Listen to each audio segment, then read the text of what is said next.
No. No. No. No.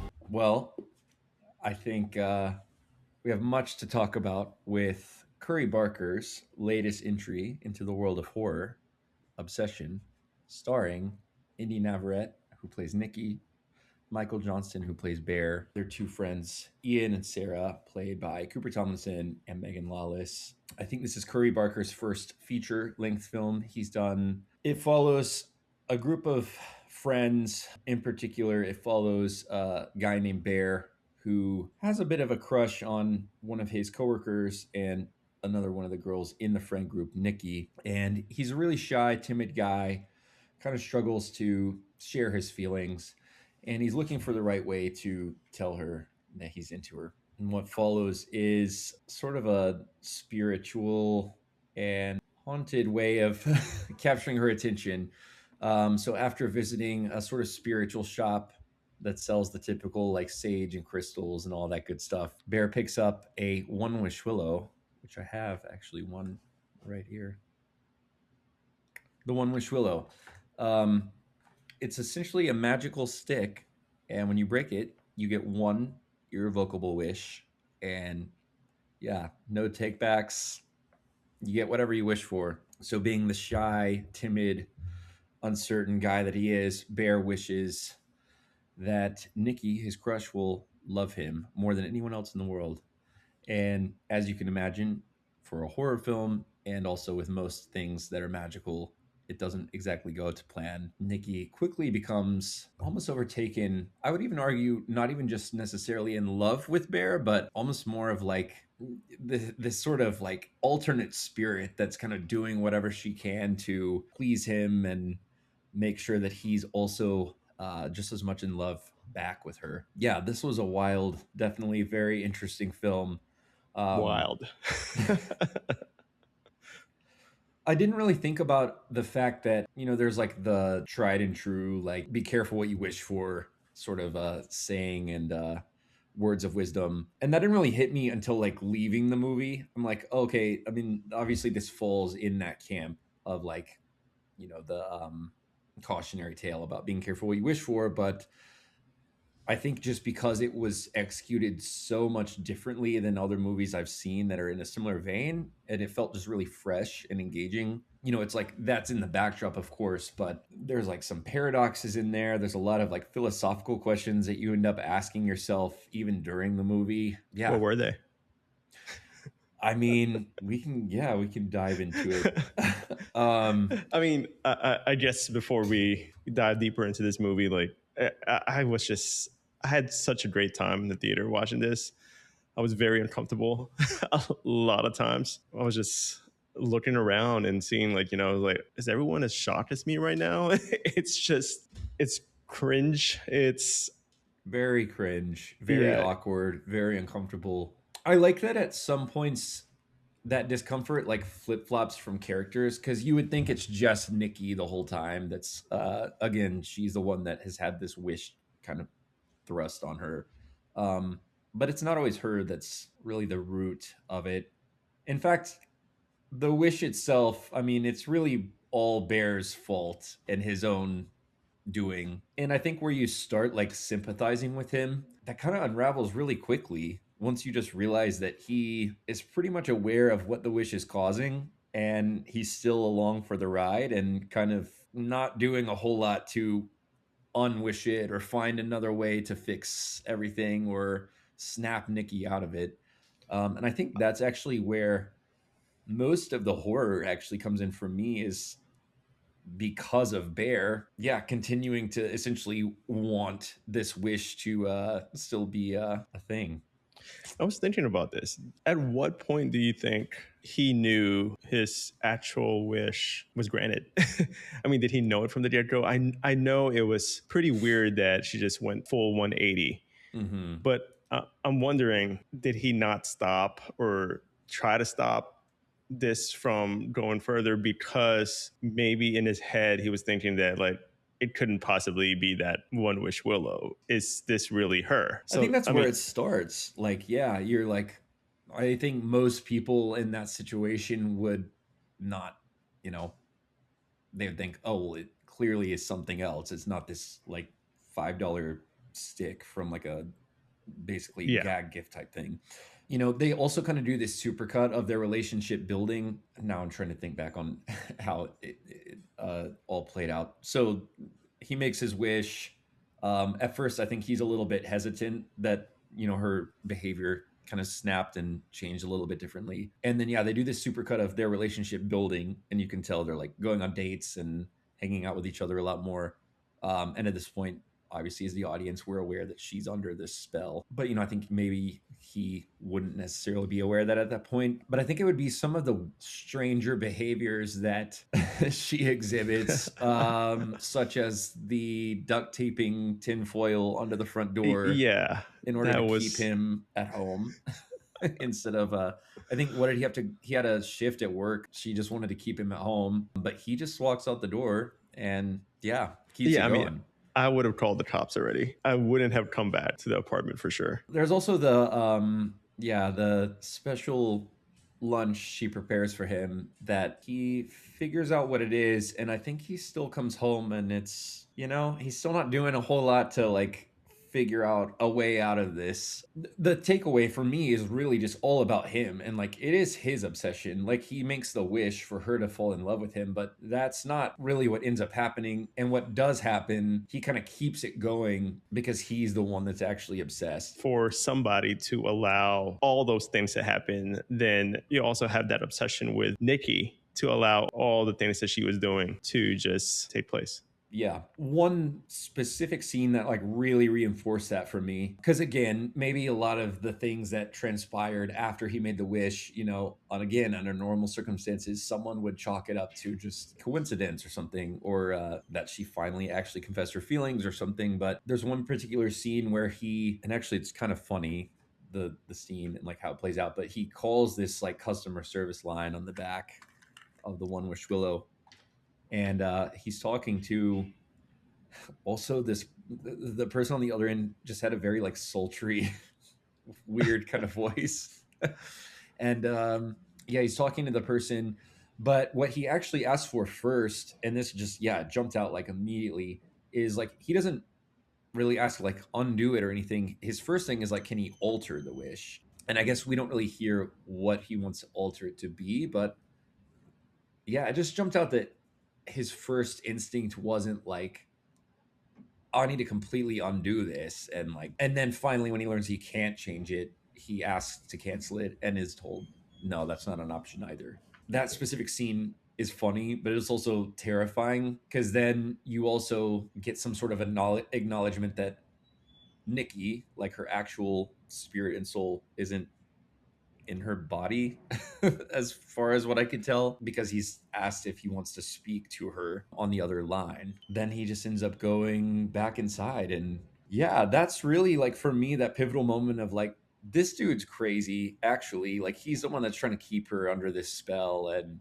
keep her trapped and essentially like possessed by this other spirit that is infatuated with him. To me, that was the scariest part of the movie, is just this acknowledgement that Bear is really truly the obsessed one. But the other thing that I like kind of expand on in our deep dive is this weird kind of paradox or conundrum of like, if you ask for something from someone else, it's a wish, then, you know, the premise of his wish is that he wants Nikki to be in love with him more than anyone else in the world. And what obviously happens is she's kind of almost possessed by this other spirit that again is more like infatuated with him. So then it's like, it's not her, it's a completely other being. So then it's this weird paradox of like, wishing for something else from someone else is essentially wishing that that person wasn't that person. And I think that's what happens. So it is this kind of like consequence of what he wished for. But then the paradox obviously comes in, because I think you could also argue throughout the movie, like, what Nikki's behavior under the spell isn't love. It's also a form of like obsession and just really like toxicity too. But I think again, it's coming back to Bear and the fact that he's the one reinforcing all of that and continuing to kick the can on trying to undo anything. I had like a few thoughts of maybe like weak points in the movie, but I'm curious if you had any. Weak points? Mhm. No. I know. Let me think back. No, there's no weak points for me. No, okay. But what do you think the weak points are? I think there was like a lot of them honestly related to some of the special effects or like some of the things that I guess you could consider like a gag or something, like some of Nikki's like movement and shadows and their use of that. It felt maybe like a little bit overplayed towards the end. But again, I think maybe by that point the horror element, you're supposed to not really be viewing it as it's Nikki being the scary one, and again it's really just Bear like continuing to perpetuate all of this. But that was the main one that jumped out. I think the other thing that I guess it's fitting of the genre is like there was one brutal killing scene towards the end, and it did involve like a dummy practical effect that, you know, it was fine. Okay, yeah. I mean, the budget was $1 million. Yeah. And going back to what you were saying about her movements, I felt like that contributed to how eerie Nikki was. And like once she was possessed by this thing, everything that she was doing was just so unhuman like that Yeah, I did like it was for that. disjointed. Yeah, I liked it for that. I also and this came up in because I got to see the live stream Q&A at the end, and she got to speak about that a little bit, but just this idea of like her being able to turn on a dime and like switch up her performance. And I mean, yeah, she really delivered there. Just being able to like snap in and out of being like funny and humorous to them being like scared and freaking out. That was really impressive. I think Indy delivered the strongest performance in my opinion. I mean, there were some scenes that were just like when they were in a group setting and at the party, and she just stands up and I know exactly. Yeah, that scene just blew my mind. I think even how it's like blocked and how the characters are positioned and stuff is so Yeah. impressive, because you see shot this from, moment like- of her like standing up, and it's really like abrupt and exactly. And it's like Yeah. shot from like the perspective of somebody sitting down. And I could be mistaken, but yeah, that shot specifically I love because it stays on. They're playing like a drinking game of like Jenga, and so it's focused on Bear because he was the one that just pulled the piece, and it focuses on him and then Sarah, his friend, and the character just to his left, and you see Nikki in the foreground stand up, and I think it just sticks on Bear and Sarah until Nikki walks over there. So you're kind of seeing their faces and their reactions to her coming over through that whole little bit, um, until she drags Sarah's chair away and then kneels down for her kiss. Which is, yeah, it's like all in like one little, 15, 20-second little bit. It goes from like horror and scary to then like, wait, what's gonna happen? Is she gonna like kill this girl? What's gonna happen? Then it's like funny, and you're like, oh my god, like she's dragging this girl's chair away. And I think that wouldn't work if the writing wasn't right, if the acting wasn't right. It would feel like not intentionally cringe. It would feel, just poorly executed. Yeah. To me, I feel like everything just contributed to how perfect the tone was. It was just able to like expertly handle both comedy and horror, and you would be laughing at the same time. You would be so uncomfortable anticipating something scary about to happen. Then you just keep laughing, then it does happen. It's such a great balance of like comedy, horror. Yet at the same time, it doesn't take away, the comedy doesn't take away from how scary the movie is, because it was truly frightening. My one other weak point isn't necessarily exclusive to this movie. It's more just the fact that this movie came out much later than many of the other films that I think set this example. But I think we have this like latest trend in horror of characters that are kind of under this spell or somewhat possessed, or, you know, they're being haunted or whatever, and they're almost forced to harm themselves in some sort of way. And we get that happening here with Nikki, actually, in later in that scene at the house party.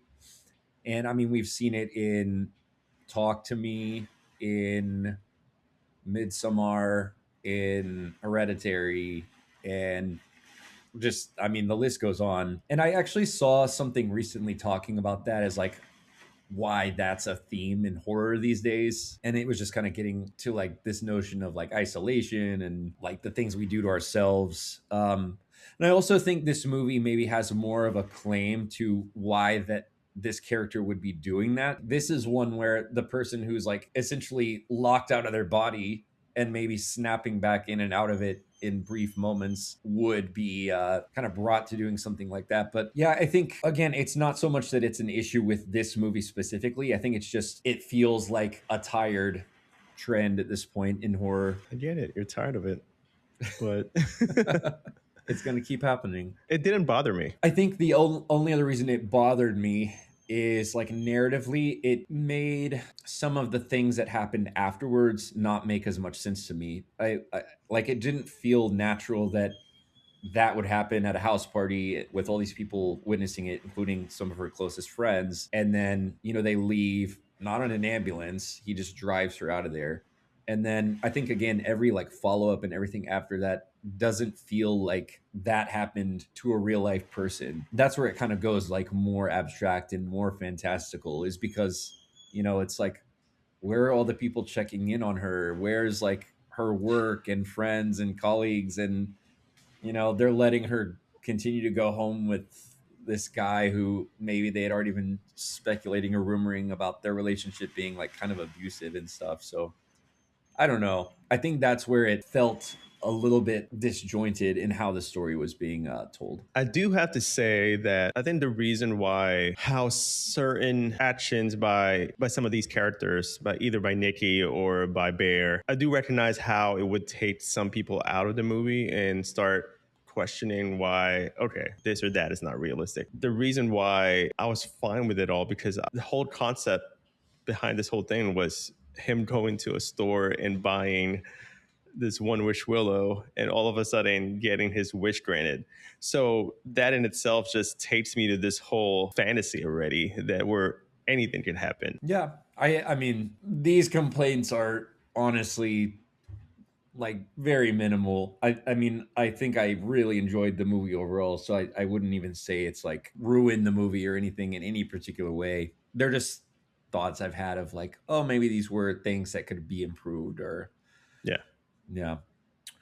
One thing I kind of talked about is or like did in this deeper dive of the movie is just like, there's a lot of somewhat straightforward, and then I think maybe in a few instances more abstract, like references to like mirrors or mirrored behavior or like symmetry of things. And like one of the bigger areas you get that is just with the friend group of like these four friends.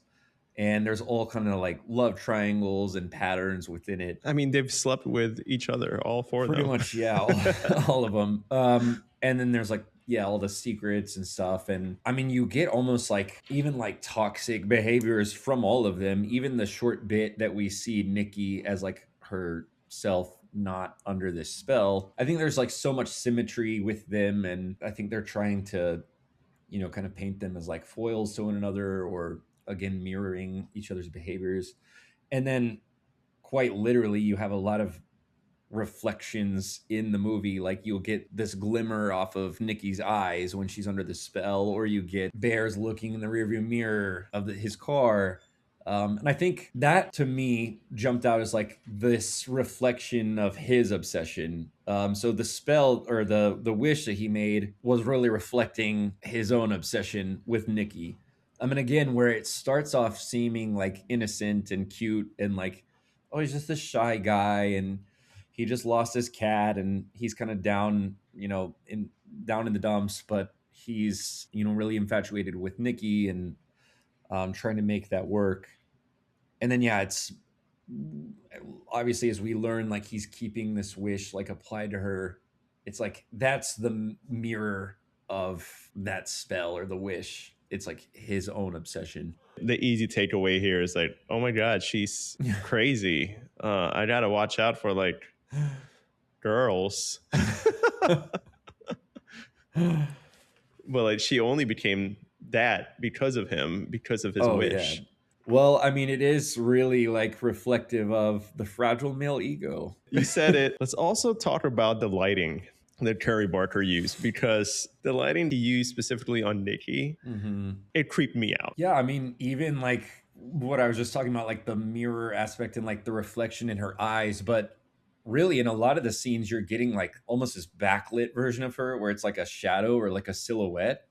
I mean, that's like the first time you see her after he makes the wish is she's like sitting on the porch and it's just her silhouette. Yeah, and it just captures that really well of like this is a shadow of a person and like not really their full self being illuminated. Yeah. Now let's talk about the cat. The main thing I really remember, that's like one of the first things you see is his cat passed away. So the very first scene is him kind of rehearsing, asking Nikki out with Ian and then the server at the diner. Yeah. And then I think immediately when he goes home, his cat's passed away. And then when he goes and meets his friend out for drinks, really it's like Sarah mostly consoling him over the cat. But again, he's like got his eyes on Nikki, so he's not really paying attention to her. But yeah, I mean, he was definitely very attached emotionally to the cat. And you also get him like sobbing. That's when the credits or the title screen comes in is he's like sobbing on the bed. And then I actually love that. It was like the title stitched into the comforter. Yeah. I never really seen anything like that, but yeah, so he was like sobbing over the cat. I don't like that the cat was around long enough to be consumed. We saw, again, I mentioned that supercut. Like there was a good amount of time that had to have transpired between him making the wish and getting with Nikki, and then yeah, it wasn't just 24 hours. Lunch. Yeah. I guess that adds to the disgusting, horrifying aspect of that. But, and again, you know, that's kind of like goes back to this idea of like, if the wish was for her to be in love with him, like, well, that's not loving behavior. So again, it's really not even her. Like nothing about what her behavior is embodying is like loving him in that sense. But again, I think it's just this like perversion of the wish that he made because it wasn't made with good intentions, even though it seemed like it was. I imagine audiences would be frustrated with Bear, like you were just saying, the amount of time that's taken place since he made a wish and all these things have been happening back to back to back, and he's just allowed it, which also goes back to like what you were saying about the obsession is not just one way. It's also like Bear's obsession with having Nikki around, despite the fact that this might not even be Nikki. It's also, you know, when he he goes to the shop again to buy more One Wish Willows, and then he ends up taking one over to his friend Ian's house, and he's trying to explain, I made this wish, it's real, just believe me, like I need you to make a wish to undo mine. And I think again, like when you said people would be frustrated with the Bear, it's like that whole scene was frustrating too, because you're like, he's in this panic, and I don't know. I think I mean, it's hard to say how anyone would react in that situation, but you know, he's like doing a really horrible job of explaining that he just needs to make a wish for one specific thing. But I think it's clearly there was going to be no wish that his friend or anyone else could make that really would undo it. Because again, it's like him wishing for Nikki to be in love with him. That's not actually what really ended up happening. So I don't think there's really any undoing any of it. Something I found out today that was interesting is I've never really been a Simpsons fan, but I guess that's what Curry Barker had watched this episode of The Simpsons where I believe Bart gets a hold of this monkey's paw that kind of allows him to make these wishes, which is like a story from like early 1900s. But it's really just that concept of like be careful what you wish for because there's unintended consequences.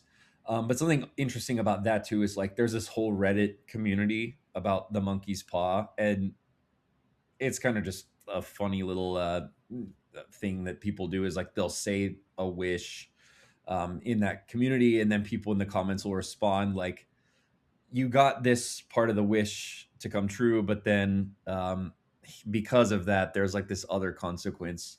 So like that's how people respond in the comments. Yeah. But it's interesting, like, yeah, just all of these horror tropes and things, especially stemming out of the internet and like videos. And again, even we have like back rooms and stuff coming up. I think it's just this interesting idea that you have the internet and like TikTok and social media feeding this new generation of horror in a lot of ways, like these urban legends, but then it's also like taking or creating new things entirely. I kind of love it. I mean- Session was very funny. I mean, Yes. people were laughing out loud when I was watching it, and It's a great movie to watch with a crowd for sure. yeah, and I think well, again, and a lot of that was because of Indy's performance as Nikki is like being able to turn on a dime, but also just the writing, I think, enabled it to like switch gears really quickly. And he is a comedian, so I don't think he could be 100% serious, I guess, right? No. And we keep seeing that with like folks in Weapons. comedy making their splash in horror. Weapons for sure, and even with Jordan Peele. Yeah. Yeah. And maybe that's why horror feels fresh again. Coming into the genre and kind of just like having a fresh take with each movie that they make. Yeah, I mean, maybe it also is like, setup of comedy and like delivering the punchline works in as a framework for horror. It's like you have to know when to actually make the moment horrifying, Yeah. and it has to build towards that. It can't just be nonstop And blood not in a gore corny and spoofy kind of way. Like, if anything, it actually adds to like the tension. that customer service line. There's something like really unsettling about that. It almost felt like this like gateway to hell or something, and like he's calling the devil basically, and he's got a hold of like Nikki's soul, which is also why it's like this sort of like jokes on you sort of thing. Like you thought you had this magic wish that would grant you exactly what you wanted, and it is some sort of like mystical power, but it's not going to give you what you want at all. Yeah. I think when he ran back to the shop at the end, I was expecting that they wouldn't have any more, and obviously they kind of show that initially is like he can't find it on the shelf. I thought it really would have just been gone. And Yeah. You would think, though, that it would be more widely known if things are happening and if wishes are actually getting granted, whether they may be sinister or not, or like in the case of Bear's friend, he actually gets $1 billion. That's what he asked for. But you would think it would be more widely known and it would sell out. and there's no way that his friend Ian's the first person to make that wish. Yeah. But I think I almost wonder if that, it's almost like this like grand illusion, because like maybe Ian wishing for that, it's like almost everyone else is under a sort of spell or trance too. So it's like he made that wish because it's just this irrevocable thing. So it's like almost taunting Bear at that point. Mhm. It's like, oh no, you made this wish and you're going to stick with it. Yeah, I don't know. There's a lot of complexity. I'm trying to think of like other movies where, it's like someone makes a similar type of wish that comes true. Big, isn't that Big, but this is the horror movie version of it. Imagine a horror movie version of Big. Yeah. People are gonna be like, Obsession, the horror version of Big.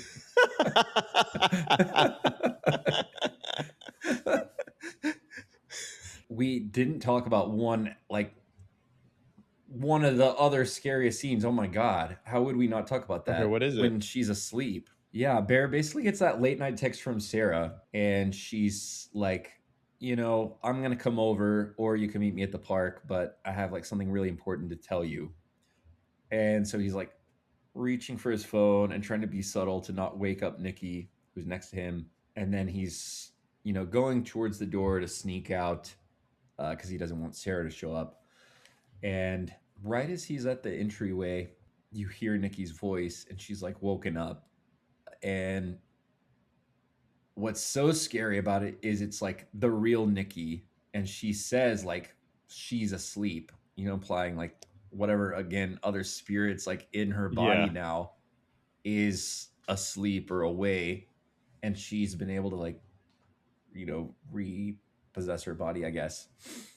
And then she also, I can't remember how it comes up, but she's like, we've never even been together. And then she's like begging him to kill her to like take her out of it. And it's again just like probably one of the most horrifying things, because he also just, it's really eerie. And then by the end of it, Bear just leaves. Like, he doesn't really do anything to help her, and he just goes on to meet up with Sarah. How is he just so numb to all the things that are happening around him? But also, like, Sarah, like, you've seen how Nikki went crazy at that party and like pretty much her behavior lately. And you really think it's a good idea to text Bear in the middle of the night and ask him to meet you at the park? Yeah. And also with Bear too, like, you've seen like what she's capable of, and like, why would you even risk leaving your house to meet up Sarah? But I think him leaving there is like symbolic of just his the fact that it snowballed so much that it's like almost entirely in his control now, and his awareness. Like, he knows exactly what's going on by that point, and he's actively not even ignoring it, but like avoiding it like the plague. He's just doing everything he can to not take Nikki out of this like cursed state. And then he meets up with Sarah, and it's like she kind of confesses her feelings to him. And yeah, you almost get like that little brief moment of that's like he's kind of acknowledging or opening up to the idea of like he actually is in love with her back too. Yeah, let's talk about that, because you really went out of your way to get Nikki to fall in love with you. Then just when she starts acting all weird, like, like, here comes Sarah, someone who's been seeking your attention this entire time, but now like, okay. And yeah, he's very pleased to hear that from Sarah, but again, he's also still gonna keep his infinity stones of girls, I guess, is what the goal is. Like, he wants everyone to be into him because he's actually kind of the worst person ever. Honestly, yeah. I mean, I didn't really think of him as being that terrible. Like, he is, obviously, by the end of the movie, you're like, oh, I hate this dude. But, when you're first watching, you're like, okay, it just was like a bad situation that spiraled. Yeah. But now I'm like, no, he made it spiral. Yeah, he deserved it. Allowed it to spiral. Exactly. Because there were some outs throughout the film. Even after she does what she did to Sarah, but he chooses not to. Also, I guess it actually kind of does take us back to the beginning, and the whole reason he even made the wish is kind of interesting, because the very first scene, he's rehearsing confessing his feelings to Nikki with his friends. And then fast forward a little bit, and they're gone out for drinks and stuff. And then he offers to give her a ride home. And that was actually his opportunity to practice what he had rehearsed with his friends, because Ian kept, encouraging him not to do it while they were all out together, but instead to do it one-on-one in like, his own way. And when he was driving her home, that was it. Mm-hmm. So he didn't take that opportunity. And again, yeah, he just goes this other route of like making this wish. So, it's not like he was had ill intentions necessarily at that point, but yeah, he just had too many off ramps that by the end of it, it was very clear that he was really the problematic one. He was the villain all along. He gets the brick.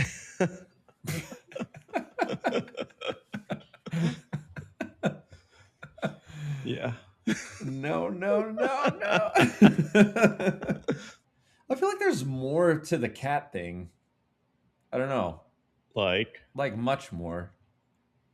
I don't know. It just seems like really pivotal to everything. And like the cat overdosing on the pills, and then that's how he goes out. Like, there's a lot more with the cat. And for it to die pretty early on in the movie and still be part of the 9 lives. Was Nikki the cat reincarnated? I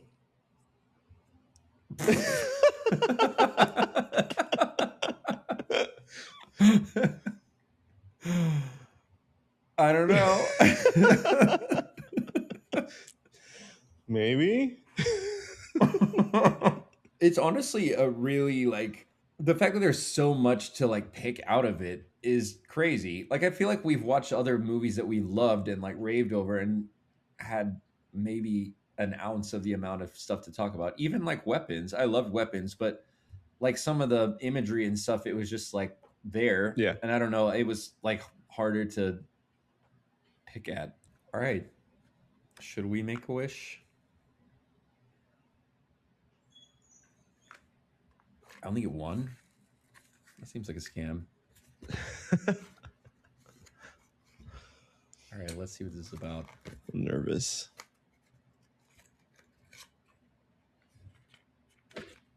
Spark the middle and break in half. Manufacturer, Tabby Cat Curiosities. Also, I think, like, was that, I guess that was like a little bit of an Easter egg or like a, it was like, why is it Tabby Cat? And then his cat died. Oh. Maybe that was unrelated. Single use only grants one wish. Once made, it cannot be undone or repeated. No multiple attempts. Using additional one wish willows will not change or affect your other wishes. Only one wish per life per person. Consider long-term effects. Wishes are irreversible. Think carefully before wishing. Wish limitations. Cannot grant wishes involving time manipulation, resurrection, immortality, or creating more one wish willows. Unintended consequences. Tabby Cat Curiosities is not responsible for wish misinterpretation. Use at your own risk. Users assume all responsibility for wish outcomes. One wish willow. One wish willow. Scary.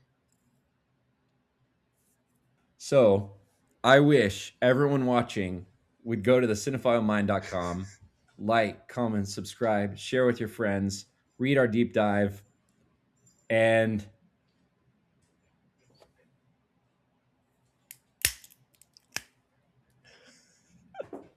there we go. Wish come true.